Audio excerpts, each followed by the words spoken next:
আসসালামু আলাইকুম। সবাই কেমন আছেন? আশা করি সবাই ভালো আছেন। আলহামদুলিল্লাহ আপনাদের দোয়া আমিও ভালো আছি। আর আজকে আমি ব্লগটি শুরু করলাম বিকাল থেকে।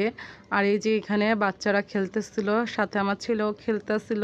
তার জন্য আমি আসলাম একটু দেখি কি খেলে। তারপরে দেখতেছি যে ওরা সাতচারা খেলতেছে। এই খেলাটা কে কে খেলেছেন আমাকে কমেন্ট করে জানায়েন।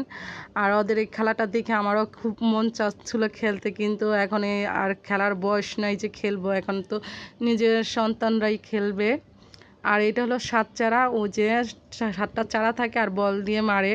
এই বলের মার কে কে খেয়েছেন? আমি তো অনেক খেয়েছি খেলতে গিয়ে। মানে এরকম জুতে মারতো পিঠটা ফেটে যেত। আর এখানে বাচ্চারা খেলতেছে, আমি খেলতেছি, ওরা খেলতেছে দেখে আমি একটু বলি যে আমি ভিডিও বানাই, তোমরা খেলো। ওরা বলছে আচ্ছা আচ্ছা সমস্যা নাই, আপনি ভিডিও বানান, আমরা খেলতেছি। এই যে এখানে সবাই খেলতেছে, আর এই যে বাচ্চাটা দৌড়ে আসছে খেলার মধ্যে। আর এখন এই যে পাশেই আবার কতগুলো কুকুরের বাচ্চা হয়েছে, একদম অনেকগুলো হয়েছে, প্রায় 6টা। একটা কুকুরের থেকে 6টা বাচ্চা হয়েছে মনে হয়। অনেক বাচ্চা হয়েছে, আমি দেখে তো অবাক। আর কুকুরের বাচ্চাগুলো এত সুন্দর ছিল বলার মতো নয়।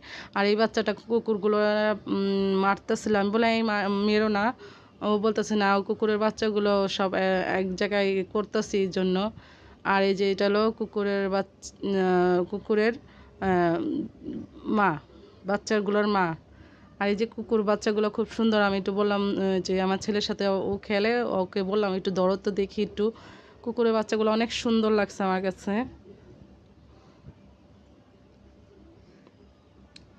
আর এই যে দেখেন কুকুরের বাচ্চাগুলো কি করে। আর আমার ভাসুরের মেয়ে বাচ্চাগুলো দেখে ভয় পাইতেছে, কারণ ও ছোট, বেশি বড় না। আর এই যে কুকুরের বাচ্চা নিয়ে আসছে, বলছে আন্টি দেখেন দেখেন।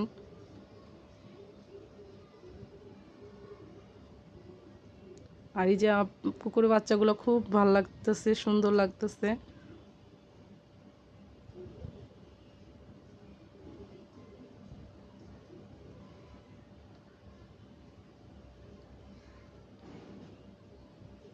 আর এই যে আর আমার ভিডিওটা যদি আপনাদের ভালো লেগে থাকে তাহলে একটা লাইক, একটা কমেন্ট, শেয়ার করে দিবেন। আর সবাইকে আল্লাহ হাফেজ।